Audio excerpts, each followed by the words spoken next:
হরে কৃষ্ণা। যতক্ষণ না ভগবানের প্রতি আমাদের হৃদয় থেকে ভালোবাসা প্রকাশিত হয় ততক্ষণ পর্যন্ত তিনি আমাদের দর্শন দেন না। এমনই এক অলৌকিক ঘটনা ঘটেছিল মহারাষ্ট্রের পান্ডারপুরে।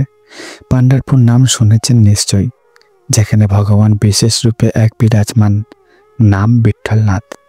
দুই হাত কোমরে রেখে দেন আর একটি উপরে দাঁড়িয়ে আছেন ভগবান। কিন্তু কেন? কারণ তিনি অপেক্ষা করছেন এক ভক্তের জন্য। আর সেই ভক্তের নাম কি জানেন? নাম পুণ্ডলিক। এই পুণ্ডলিক এক পরম ভক্ত ছিলেন। এই পুণ্ডলিক প্রথমে একেবারে খুব নির্দয় ছিলেন। তিনি নিজের বাবা মার কোনো সেবা করতেন না আর সবসময় তাচ্ছিল্য অবহেলাই করতেন, কোনো যত্ন নিতেন না। শুনলে অবাক হবেন, এই পুণ্ডলিকের কারণেই ভগবান কৃষ্ণ বিঠ্ঠল ভগবান রূপে একটি ইটের উপর দাঁড়িয়ে আর্য বিরাজমান হয়ে দাঁড়িয়ে আছেন। শুনুন, এই কাহিনী মন দিয়ে শ্রবণ করুন। তোমাদের সন্তানদেরকেও শোনাও, কারণ আজকাল আমরা সন্তানদের ধর্মীয় আলোচনা থেকে দূরেই রেখে দিই। একবার ভাবুন, যদি আজকের প্রজন্ম এই সব কাহিনী যদি না শোনে, আগামী 50 বছরে কে যাবে এই সব মন্দিরে শোনার জন্য বা ভগবানকে দর্শন করার জন্য? কেউ তো যাবে না। তাই কাহিনীটা শ্রবণ করুন। একদিন পুণ্ডলিকের বাবা মা পুণ্ডলিককে বললেন, বাবা, আমরা কাশী যেতে চাই, কিছু ব্যবস্থা করে দাও যাওয়ার জন্য। তখন পুণ্ডলিক বিরক্ত হয়ে গেলেন আর বলতে থাকলেন, ভগবান তো 2 পা দিয়েছেন, হেঁটেই নয় চলে যাও না। অসহায় বাবা মা এই কথা শুনে বাধ্য হয়ে তারা দুজনে সিদ্ধান্ত নিলেন, চলো আমরা হেঁটে হেঁটেই কাশীর উদ্দেশ্যে রওনা দিই। এদিকে তো পুণ্ডলিক খুশি হয়ে বন্ধুদের ডেকে নিয়ে আসে। যেদিন বাবা মা বেরিয়ে যায় কাশীর উদ্দেশ্যে, ব্যাস বন্ধুদের ডেকে আনে, বাড়িতে কেউ নেই, চলো আমরা সবাই আনন্দ করি। এক বন্ধু বলে উঠল, আরে পুণ্ডলিক, নতুন ঘোড়ার রথ এসেছে যে, চল আমরা সবাই মিলে ঘুরতে যাই। তখন তারা ঠিক করলো কোথায় যাবে।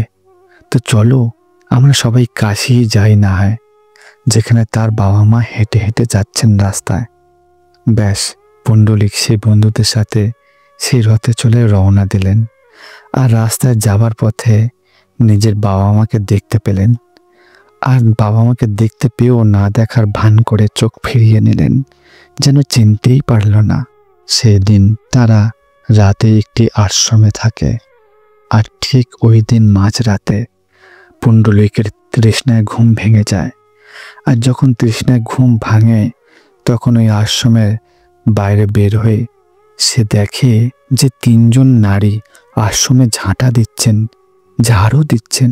তাদের দেখতে ছিল খুবই কালো, খুব কুৎসিত, কিন্তু ঝাড় দেওয়ার সময় সেই ধুলোর ছোঁয়ায় তারা হয়ে উঠলেন এক অপরূপ সুন্দরী।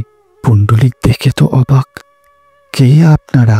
সামনে গিয়ে বললেন যে, আপনারা কে? তখন তারা বললেন, আমি হচ্ছি গঙ্গা, আমি যমুনা, আর আমি নর্মদা। তখন তারা বলতে থাকলেন, সারাটা দিন পাপীরা আমাদের জলে স্নান করে নিজেদের পাপ আমাদের মধ্যে ছেড়ে যায় আর আমরা পাপগ্রস্ত হয়ে যাই। তাই রাতের বেলা আমরা গোপনে এই আশ্রমে এসে সাধু সন্ত গুরুজন ও বাবা মার পদধূলি মাথায় নিয়ে নিজেদের পবিত্র করে নিই।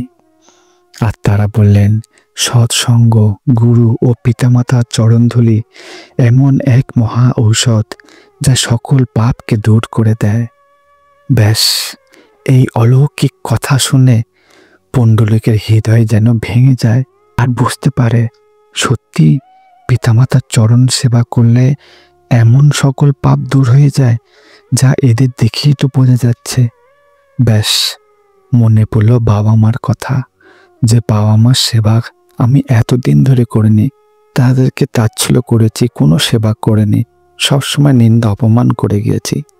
ভুল বুঝতে পারল পুণ্ডলিক আর সঙ্গে সঙ্গে রথ নিয়ে ফিরে যায় সেই স্থানে যেখানে তার বাবা মা হেঁটে হেঁটে আসছেন।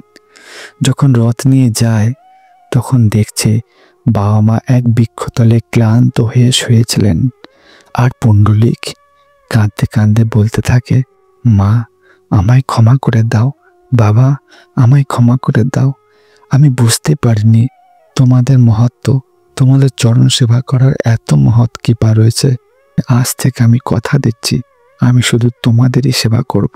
ব্যাস, পুণ্ডলিক তার বাবা মাকে কাশিতে নিয়ে আসেন রথে করে, স্নান করায়, আর ফিরে এসে তাদের পরম যত্নের সেবা করতে শুরু করেন।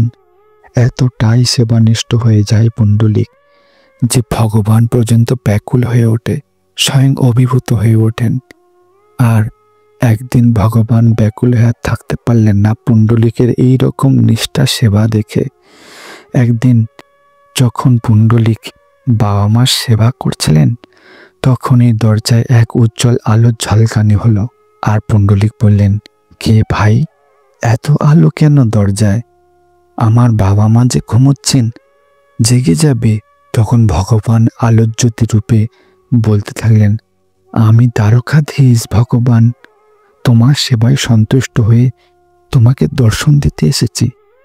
তখন পুণ্ডলিক বলে উঠলেন, ভগবান আপনি এসেছেন, ভালো কথা, কিন্তু এখন তো আমার দর্শন দেবার সময় হয়নি। আমি তো বাবা মার সেবা করছি যে। আপনি যদি চান আমার সঙ্গে কথা বলতে, তাহলে যে আপনাকে অপেক্ষা করতে হবে, কারণ আমি এখন বাবা মাকে খাওয়াবো, তারপর তো আসবো। এই দৃশ্য দেখে লক্ষ্মীজি রেগে যান, কারণ ভগবান একা তো আসেননি, সাথে লক্ষ্মীজিও এসছেন, স্বয়ং রুক্মিণীর রূপ।